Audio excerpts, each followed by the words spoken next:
बंधाकोबी रे जदि आपण किछि गुटे टेस्टी रांधिबा पई चाहुचंती ताहले ए रेसिपीटी को निश्चय बनातु। खाइबा पई छतु तरकारी ठू किछि कम लागिबनी। रुटी हो परोटा हो किंबा भात सबुथिरे भारी जमिबो। नमस्कार, आपनकु काकुलिस कोसिना को बहुत बहुत स्वागत। तेबे चलंतु स्टार्ट करिबा रेसिपी। तो देखंतु दर्शक बंधु, मु 200 ग्राम रो बुट डाली नेछि। बुट डाली को पाखापाखि 2 घंटा आगरू गरम पानी रे बदुरे नेथिली। ए डालीटी को आमे प्रेशर कुकर रे 2टी हुइसिल दे दबा। बुट डाली सिझिला भितरे एठी देखंतु मु गोटे मीडियम साइज रो बंधाकोबी को एभळा पतला पतला करिकि काटिकि नै जाईछि। बंधाकोबी को एमिति पतला पतला करिकि ही काटिबे, खाइबा पई बहुत ही बढ़िया लागिबो।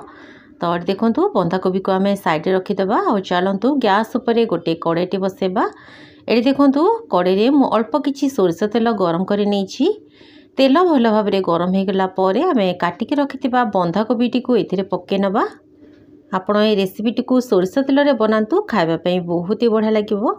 तो देखंतु बंधाकोबी को देखिकि आमे स्वाद अनुसार अल्प लूण दबा। तेबे दर्शक बंधु, आपण माने ए भिडियोटी को केउ जगह देखुचंती निश्चय मते कमेंट जणेबे, जहा फल रे मु आपनकु धन्यवाद दे परिबी। तो देखंतु बंधाकोबी रे जेतु पानी थाए आमे गैस रो फ्लेम को हाई टू मीडियम रे रखिकी बंधाकोबी को भाजी नबा। तेबे बंधाकोबी भाजी हिला भितरे एठी देखंतु डाली मध्य 2टी हुइसिल हे जाईछि। डाली को मु प्रेशर कुकर रु बाहर कर देइछि। एठी देखंतु डाली बहुत बढ़िया भाव रे सिझिछि। डाली को एमिति हल्का टिके गोटालिया रखिकी सिझेबे, बढ़िया लागिबो। तो एठी देखंतु बंधाकोबी मध्य हमारा बढ़िया भाव रे भाजी गलानी। बंधाकोबी को एमिति भाजी के बनेबे, तरकारी रो स्वाद भारी बढ़िया लागिबो।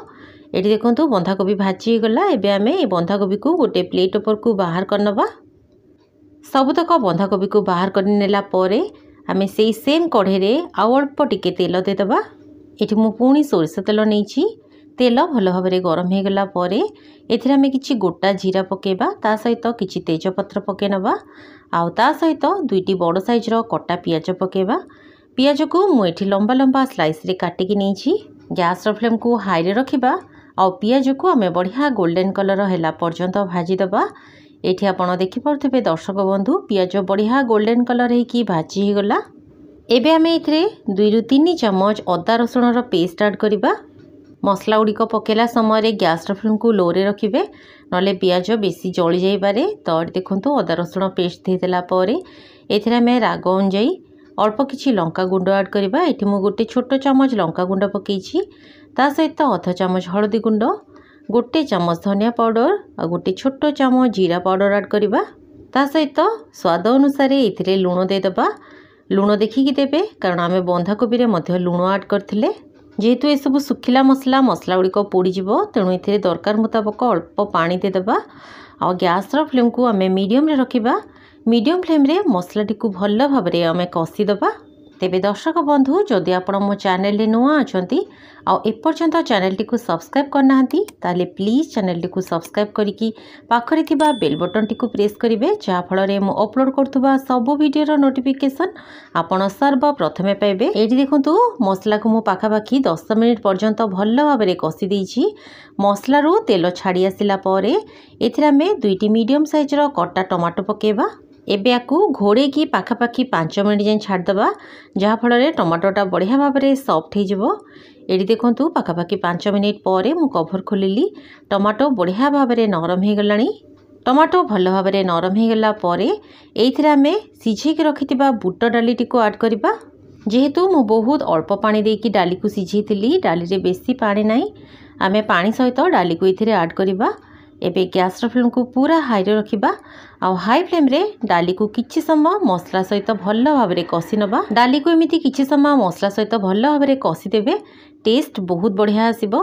एठी देखंतु डाली मसला सहित भल भाव में कसी ही गला परे एथिरे आमे भाजी रखिथिबा बंधाकोबीटी को एथिरे मिसेबा। बंधाकोबी जेहेतु भाजी ही जाइछि, बंधाकोबी को बेसी समय धरि आमे कसिबानी। पाखापाखि 2-3 मिनिट जाए मसला और बुट डाली सहित भल भाव में टिके कसी दबा। एठी आपण देखि पाउथिबे बंधाकोबी बुट डाली सबु मसला सहित बढ़िया भाव में कसी गलानी।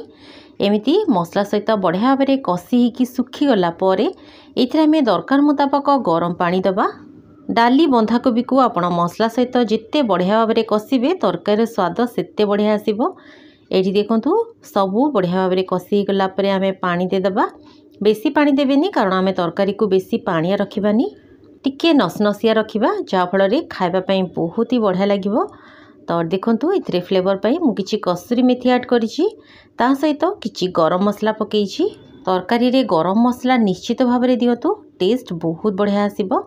तो देखंतु सबको गोले देला परे गैस फ्लेम को पूरा लो कर दबा। लो फ्लेम रे याकु पाखापाखि 10 मिनिट जन छाड़ दबा। तो देखंतु दर्शक बंधु पाखापाखि 10 मिनिट परे मु कभर खोलीछि। डाली बंधाकोबी सब बहुत बढ़िया भाव में सिझी जाइछि। एठी आपण देखि पाउथबे डाली बढ़िया सिझिछि किंतु जमा भी फिटिनी। डालीर टेक्सचर एमिति ही रखिबे। बंधाकोबी और बुट डालीर स्वादिष्ट तरकारी आमर बनिकी रेडी। आपण याकु गरम गरम रुटी, भात, परोटा सबुथिरे खाई परिबे।